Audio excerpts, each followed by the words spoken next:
Tu penses manquer de concentration. Tu te dis que ton problème, c'est que tu n'arrives pas à rester focus, que tu te disperses, que tu procrastines, ou alors simplement que tu n'as pas assez de discipline. Mais dans la majorité des cas, le problème, il est ailleurs. Le vrai problème, c'est que tu crois être concentré, alors que ton cerveau ne l'est pas vraiment. Tu es devant un cours, tu lis, tu avances, tu passes du temps, et pourtant, si tu t'arrêtes une seconde et que tu te poses une question simple, qu'est-ce que je viens de lire?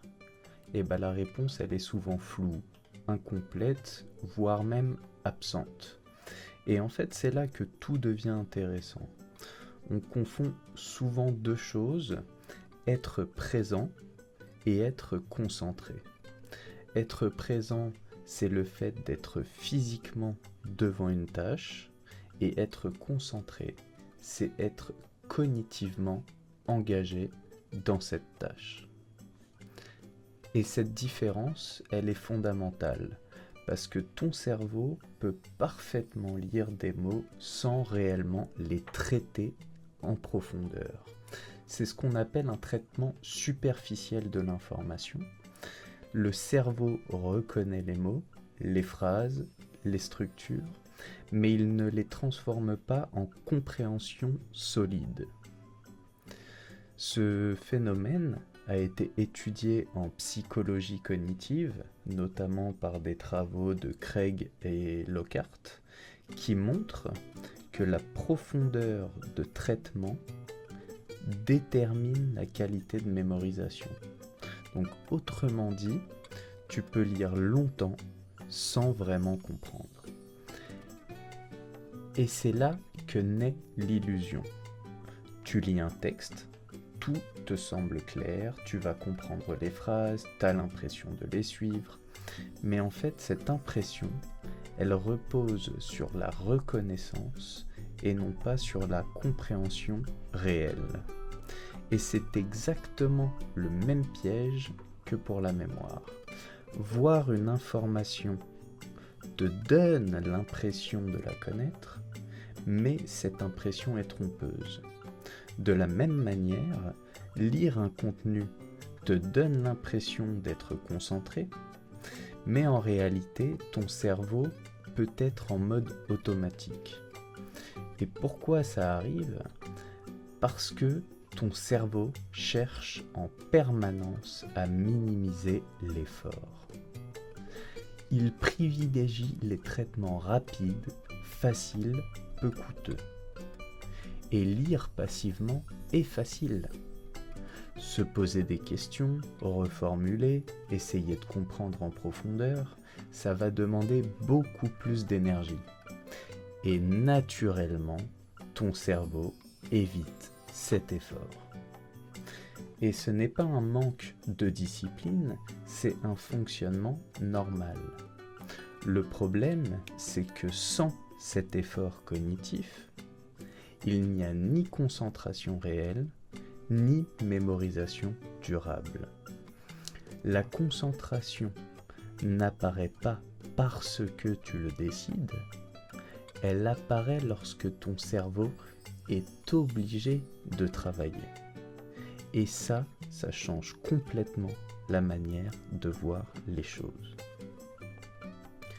Le vrai levier, ce n'est pas se forcer à se concentrer, c'est structurer une activité qui oblige ton cerveau à s'engager.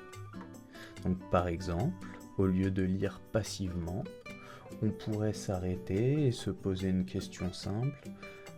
Qu'est-ce que je viens de comprendre? Ou alors, si je devais expliquer ça à quelqu'un, qu'est-ce que je dirais? Et à ce moment-là, ton cerveau ne peut plus rester passif. Il va devoir chercher l'information, il va devoir l'organiser, il va devoir produire une réponse.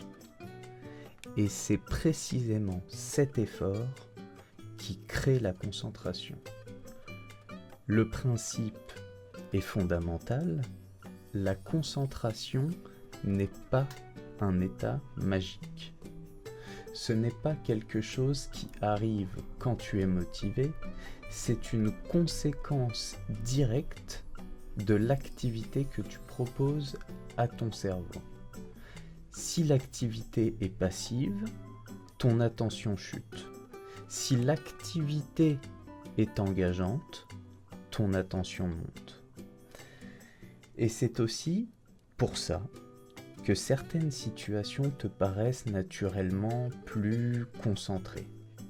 Quand tu dois résoudre un problème, quand tu dois répondre à une question, ou même quand tu dois comprendre quelque chose de précis, ton attention est beaucoup plus stable. Parce que ton cerveau est engagé. À l'inverse, quand tu lis sans objectif précis, sans interaction, sans effort, ton attention va à la dérive. Et ce qui est intéressant, c'est que ça renverse complètement la question, parce que la plupart des méthodes utilisées sont passives. On va relire, on va surligner, on va parcourir, mais on n'interagit pas vraiment avec l'information. Et c'est exactement la même logique que pour la mémoire. Donc la mémoire ne se renforce pas quand tu vois l'information, elle se renforce quand tu la retrouves. Et de la même manière, la concentration n'apparaît pas quand tu regardes une tâche, elle apparaît quand tu es obligé d'y penser activement. Et donc si tu devais retenir une chose, ça devrait être celle-ci. Tu n'as sûrement pas de problème de concentration, tu as sûrement un problème de méthode. Et donc la prochaine fois que tu travailles, ne te demande pas si tu es concentré, demande-toi si ton cerveau est en train de travailler. Parce que c'est là que tout se joue.